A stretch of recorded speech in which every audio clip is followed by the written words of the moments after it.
So we first met at Southern. We were both students. We both were education majors, but we actually met. Well, we didn't first like each other when we first met. We just had a lot of mutual friends. We had one class together, and then we met each other because we were both student missionaries. And then we had a retreat, and we met each other. And I kind of officially met Mrs. Moravitz. Did I call you Annie or Mrs. Moravitz? Whatever. I officially met you when I needed a pianist, and then someone said, "Oh, this girl named Annie can play piano really well." So then I was like, "Hey, what's her number?" Then I got her number, and then after that, then we just met and started hanging out. Mm-hmm. So. Yeah, that's pretty much it. At Southern, we had a class together, and nothing really I didn't really feel attraction at first, but I was like, oh, he's really nice. And then I knew he was really nice, like he had a really good personality and he was super sweet. So I actually set him up on a blind date with someone else. Yeah, we had a lot of mutual friends, and then one day she was like, "Oh, you like Legos? My cousin likes Legos. You should go on a blind date with her." Well, it wasn't your biological cousin, but yeah. But that date didn't work out, thankfully. And then, long story short, later we started dating. But so I guess the other question was what attracted us to each other. Yeah. I was attracted first to her, but then I just figured there was no chance. I had no chance. But then after I asked her on a date, then eventually I told her I liked her. And then she... not eventually, guys. Okay. Second date already. Sorry, not eventually. It was very quick. I wanted her to know that I wasn't, It was like there was no questions. But then, what did you say when I told you I liked you? I said, I don't know if I like you. Yeah. So it was not mutual. I was very honest. But then later, she eventually figured it out. But I just felt comfortable, and we just kept hanging out together. And then eventually I figured I want to just keep hanging out. I don't know if I like him, but I want to just keep hanging out with him. Then we hung out every day after that. But what initially attracted me to her was that I feel like we had a lot in common with how we spent our time. We love going out in nature, hanging out with different people, music, like piano and singing and different things. And then we just had a lot of mutual friends, and I was like, you never know if it'll work, and then it did. So yeah. Similar for you? Yeah. What attracted you to me? I know it took So longer. at first, not I didn't really feel any attraction, but he asked me out on a date, and when we went on the date, I saw that, and I thought he was kind of weird because he carried around his uke the whole time during our date, and I was like, who is this guy? Why is he carrying around his uke? That's kind of weird. And then we were just walking around downtown, and this random homeless person asked him can you play me a song? And some people could just be oh, just kind of brush it off and keep going. But Mr. Moravitz was really kind and was really sweet to homeless people. So I was when you can be really sweet to homeless people and just whoever is the lowest or whatever, then he's always gonna be sweet. So I thought that was really attractive. Yeah. That was one moment. Yeah, and he sang them a song because they asked him to sing true. a song. So Yeah, I thought that was sweet. Yeah, I was like, oh, he's really nice. Yeah. So the second question is, what do you remember most about your wedding day? What do you remember most? I remember I was surprisingly really chill. You know how sometimes brides they go crazy, bridezilla they call it, crazy brides. But I was really chill, and then some of the people that were supposed to come help us, they woke up late and they weren't there to set up everything, so it was really stressful. And who it fell on was actually Nathan and his groomsmen. They had to set up the tables and just crazy stuff. So I'm just chill, getting ready, getting my makeup done, hair done, and then he was running around all stressed. So I just remember telling him, it's gonna be okay, oh well, we're just gonna have fun and it's gonna be the best day of our lives. And I just remember enjoying everything. It went by really quickly, but I just remember enjoying everything. Oh, one thing I do remember that's really memorable is like when we were all praying together, all of a sudden there was like this huge wind. Not like huge, but like just A gust of wind, yeah. yeah, like breeze. Mhm. And it felt like the Holy Spirit. Like it felt like this was good. Yeah, we were praying with all the pastor and family and stuff. Mhm. Yeah, that was cool. Mhm. Yeah, I remember the overall feeling was that it went better than expected, but yeah, there was like a few hiccups with people not showing up on time. All the tablecloths were super wrinkled, so we had to get on iron and we were like steaming them all, and that took a long time. Long time. Long time, but we got it done. Also, we forgot we had a wedding cake, so we never really cut it. It was expensive too. Yeah, we should. Not that we didn't really forget, but we had like 4 different types of. So the third question is, what's your favorite thing to do together as a couple? I think go on trips. That's one of our favorite. Like we drove from Tennessee to California and stopped at a bunch of national parks when we were dating. That was super fun. Mhm. We love going like any place in nature and then exploring Adventures, it, yeah, going traveling. camping. Mhm. More of a chill version is just like at the end of a long day, just like laying down and just talking about our day and just Watching something. watching something. Yeah. Yeah, we got a projector, which is fun. What else? I Yeah. think that's probably enough. We like being outside. That's the main thing. Mhm. So the fourth question is, how do you keep the romance alive in your marriage? You guys are 18? Yeah, 18. What's the secret? I'm just kidding. Romance alive. We talk a lot, so we actually learned to talk a lot because we were long distance. You guys probably remember, like we were Jordani, you probably don't, but we were long distance for more than like 6 months, like several months, almost a year. We were long distance, so all we could do is just talk on the phone. We'd FaceTime every night for like 3 hours or so or more. Yeah. So I think we have really good communication, and that really like is good for our relationship. We talk a lot. Yeah. Talking a lot, spending intentional time, like even just Going on dates. working here, we get to eat lunch together, and then having one date a week, at least one date. Like you have to schedule it, because it's not always just gonna happen. Like you might be really busy, so we schedule like usually Wednesday night, and then go out to eat or get food or something.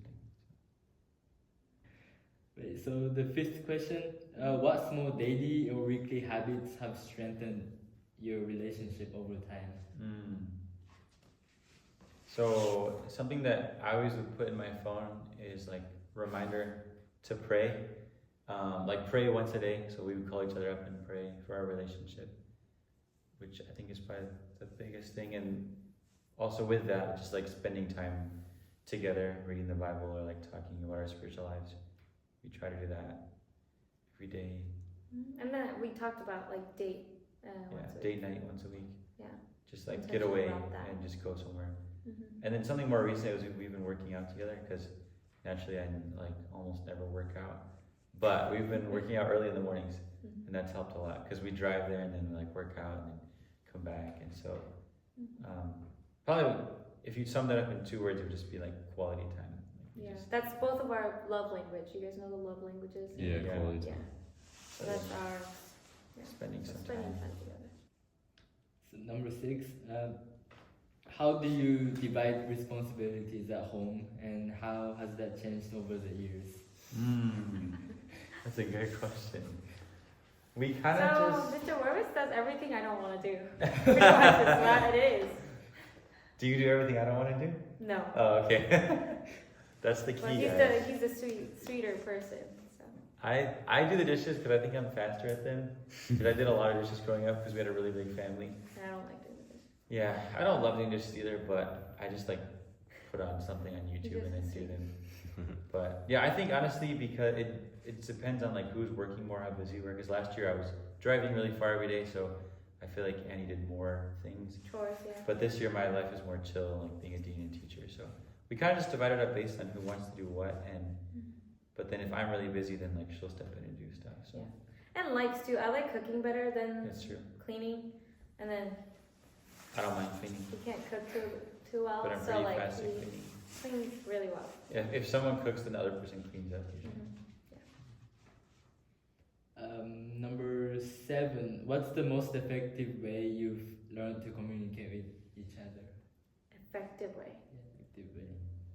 It was FaceTime for the longest time. But I think communicating like often. And it's kind of funny because my parents make fun of me whenever I'm with them and then like I'm away from him. We talk on the phone probably like 4 or 5 times a day when we're away from each other. But it's not like anything long. It's just like even like, hey, what are you doing? Oh, cool. Like I'm doing this. Okay, goodbye. Like something really short. Like a little But conversation. But we Little like conversation. are in constant like communication. We know exactly what the other is doing. Like we're just I think we're really good with communicating. Maybe overly, but I think that's better. I think that for me, it's just like always have that person in your mind, like have them there, because it's easy to get like distracted. You're doing some chore, some job or homework or whatever, and then you forget.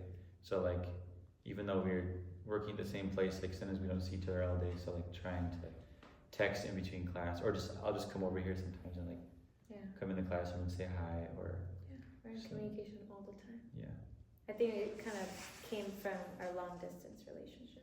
that's true. Number 8. How do you handle disagreements or conflict in a healthy way? We never have disagreements or conflicts. I disagree with that. It's not true. We come from, in some ways, a lot like very different families. So my family, my parents and siblings handle conflict like they just say it. Like if someone did something wrong, like they just call them out. Like even in front of people, like why'd you do that? That's not good. And then her family's completely opposite.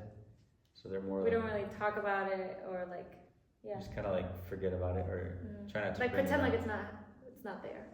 So it took us a long time to figure out because I was like, let's get this over with right now. Let's resolve it. And then Annie was like, well. And I was shut down. Yeah, not want to talk about it. So it's kind of a balance of like,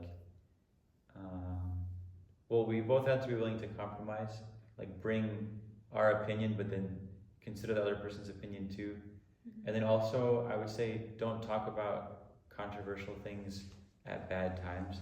Like if it's late at night and you're like really tired, don't bring up like, hey, so I have this problem with you, because then you're gonna like, everything's worse when it's late, you know. Or like if you're about to run off to something, like you're busy, bring up controversial things at the right time. I don't know if you would.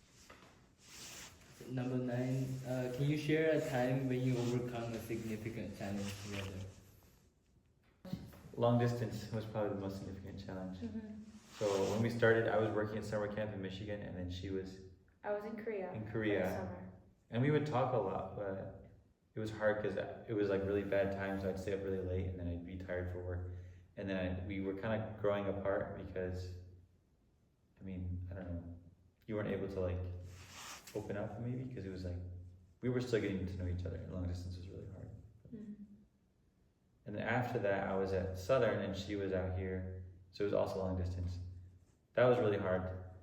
I think more for you. Yeah, probably. it was really hard for me. Because,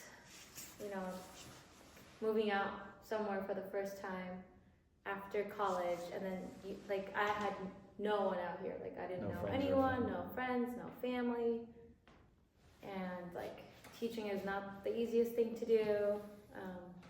And so like first year doing everything and then like navigating this long distance, it was just like really tough for me. And whenever we'd have to say goodbye, it was like, it felt like end of the world. So dramatic. But it was just really hard because like this was like the only person I could really like rely on. I didn't really have anyone out here. So how I guess how did we overcome it is he came out here. Yeah, I moved here. Yeah. But prior to that, for the first 6 months, Spirit Airlines was the way we overcame that. Yeah. I would just go on Spirit cheapest. Airlines and buy the cheapest, like $100 flights round overnight. trip, Fly overnight, like overnight every time. both ways, and just come every like 3 or 4 weeks and visit. Yeah. But For a weekend, like even if it's like for like what 3-4 days, like super short. I would skip a lot of college classes, which is probably not recommended. Like No, there was one do not class, recommend. I'm pretty sure I missed like 4 of the Friday classes for that class, but Yeah. I still passed. So. But yeah, moving out here was the biggest thing. because we realized that we didn't know if our relationship would work if we didn't like hang out in person. In person, yeah. We thought it would maybe break up. So I moved out here and then Yeah, it was that dramatic, yeah. but it It's worked probably out. not the same for everyone. Some people could do long distance fine. Yeah, I think so. It's just my problem. Yeah. Not a problem. It's just Challenge. a My challenge. Yeah. We overcame it though. Number 10. How do you support each other's personal growth and individual goals? We talk about it all the time, honestly. Our we talk about plans, our goals and our dreams. yeah, plans. Because we do like, I would say like probably this year we've gotten a little bit more serious about like financial goals, especially. We actually made a budget. Yeah, because like we looked at our finances from last year, and we were just both in shock. Like I was like, how did we spend so much money on food? We love food, and we were like, we got to do something about this, right? So we like started paying for budget app, like, and then now we can track everything, and then it like gives us notification when we spend too much money on something in category. So we have like those finance date or whatever, and then I think it's like almost daily or at least weekly talk about our goals, like financial goals, Our dreams. our Our career, like even sometimes like crazy things we might want to do, like whatever Yeah. our goals or Yeah. things we want to accomplish, or like trips we want to plan, or Bucket list items. yeah, or like if like you went and visited your friend in North Carolina, which I support. Like you went during break, so yeah. I think just We asking talk each other about it like, all what do you the want to do, or like what are you not satisfied with right now, or do you want to like improve in the future? So it's the communication. Yeah, Yeah. all those conversations. Yeah, You gotta marry someone that you like talking with, otherwise I feel like we would be really it's gonna be miserable. hard. Like I think you should marry someone that's like your best friend, someone that's gonna be like really easy to talk to, and you like feel like I can't really run out of things to talk about because you are Mhm. together all the time. That's true. High five. Have I been? Good girl. Good girl. We should. For 11, how do you balance time together with personal space and independence? I think we've improved on that, right? At the beginning it was hard. I think we just spent every moment together. I'm naturally more introverted. Like as everyone knows, if I have free time, I would just go build Legos like for hours and just like put a movie on or listen to music. Whereas you would not I do feel that. like I was kind of like, my challenge was I hated being by myself. Like I wanted to be with people all the time, especially in college. Like I just remember feeling kind of anxious when I would be by myself because I loved being with people all the time. So I think that was like a huge challenge for me coming out here because I didn't have any friends. But and so like I loved spending time with him all the time. But now, kind of being forced, being here, like being by myself. Like if I'm on duty or working. Yeah, or if at he's home. working or like, she helps a lot too. But I think I'm a little bit more balanced now. I kind of enjoy being by myself now. Some, not all the time, but some. And so I think we've grown in that area. We and plan learned. like intentional time together, and then it's also about expectations and communication. Because like she might expect like as soon as I come home that we're just gonna hang out for the rest of the evening, and then my expectation might be like I want some time to myself, you know. But if we both tell each other that, you can't just assume the other person knows how you want to spend your time. So like we tell each other like, hey, I want to hang out, I want to play a game together, or I want to watch a movie, and then okay, well, I want to like spend some time by myself. And then if I'm spending time by myself, then she usually like calls someone or reads a book or does something. So yeah, just like talking about your expectations, I think has helped. It's definitely been a process though. Yeah. We didn't have it at the very beginning. It was more like I would go play Legos and then she'd be like, "Why are you deserting me?" Like, and I'd be like, "I'm just living my life." And then, but now we're a lot more balanced. So Also, working at a boarding school gives plenty of time apart from each other. that's true. Yeah, so I don't have to worry about personal time or whatever. Pretty busy. 12, what's one piece of advice you wish you had known earlier in your marriage? Get a dog. Get a dog. Um, I think is like don't die on every hill like when you have a disagreement, because we naturally, whether we want to or not, we just live our lives the way we were raised, like the way our parents raised us. We both do that, and so I would like, she would do something or I would do something, and then I'd think like this is not how we're supposed to do it, and I'd like get upset, or you know, I don't even know. I'm trying to think of an example, but just anything. Like a lot of things are really not that important. Like think to yourself, is this important because I really care about this thing, or is this important just because like my mom or dad did it this way, or like someone. So figure out what hills you're gonna die on and what principles or like things around the house are really important, because you can't survive if you're arguing about everything. Yeah. That's what I would say. It's not, I guess, for me, it's not really like a advice, I guess, but it gets better every day. Yeah, if you both put in effort, like it just gets better, keeps getting better. Yeah, it does get better every day, and it's always not always linear. It's not always just like straight up, because you have ups and downs, but then the general trend is always up. The routine. Have there been moments when you doubted your relationships? And if so, how did you work through them? We did have some moments. I would say so. Right near the beginning, there was a moment, and then probably a few throughout.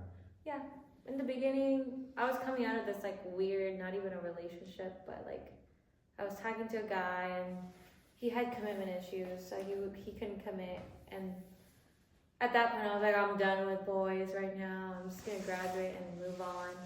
And then all of a sudden, Mr. Roberts appeared. So that was like kind of a challenge, like trusting right after that kind of a relationship-ish. So it was just really hard trying to figure out, can I trust this person? Should I go for this relationship or should I not? Also with long distance, because that was kind of a reason that you were like, this is probably won't work. Yeah, because I was, after my first relationship, like real relationship, was a long distance. Very long distance. And I was like, I can't do this. Like, I will never, ever be in a long distance relationship. And I told people, like, I've rejected people because of that. And then here we were again. Long distance. Yeah, I was like, oh, long distance. Because I didn't know, when we started talking, I didn't have a job here. I didn't know I was going to move across the country. Yeah, that's true. Farthest away. But then, like, once we started, it's like, I couldn't just say, sorry, I can't be with you. So. Yeah, I think there were some doubts. I think the moments of doubts are anytime we had like a big disagreement about something, like you know, with our conflict resolution styles or the long distance thing, and then halfway through the year when like you kind of told me like, I don't know, this is gonna work out because of long distance. So I think if I would have stayed at Southern, it probably wouldn't have worked out. We probably would have broken up. Yeah, but probably. Thankfully, it didn't happen. So number 14, what role do forgiveness and grace play in a long-lasting marriage? I think you understand it better, like the concept of forgiveness and grace, because I think you have to show that like over and over and over again. Obviously, there are some things that are like, you know, this is like absolutely not acceptable. You know, you probably know like what those things are, but you know, in a marriage, I think you have to forgive each other constantly. Like everyone makes mistakes. No one's perfect. So that's showing love, showing grace. You have to have a lot of grace, because if you have a disagreement and one person's mad and the other person's mad, it just keeps building and building and getting, and no one shows. But if one person like shows forgiveness, that kind of stops the argument and like helps to de-escalate it. He's really good at that. Sometimes I guess it's more chill about. But yeah, I think forgiveness is like you have to I guess think more about your relationship big picture.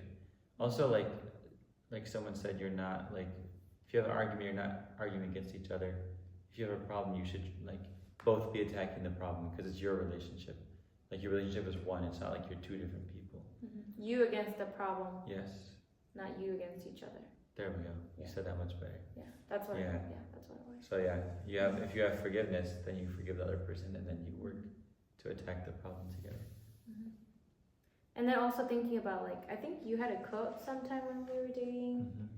It was like, what do I want to be remembered as if today was the last day? or Yeah, like if something. this was the last sentence I said, was it something that I would regret? Or- Yeah. So he'd always be very intentional about like things he said even when he was mad or upset. Like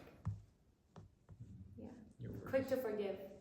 Very quick to forgive. Yeah. The last question. Yes. If you had to describe the secret to a happy marriage in one sentence, what would it be? Can I have a lot of commas? Is it happy wife, happy life? Oh. So, the secret.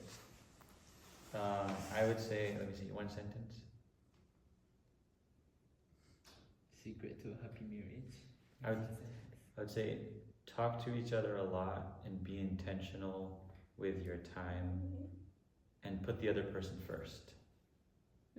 You said it great. I like that. Just gonna go with that. Jump! Whoa. That's actually so cool. Okay, then come here. Yeah. See if you can hold that. Come on. Jump. See you later. Lena, go. Go, go, go, go. Jump. Good girl. Circus dog.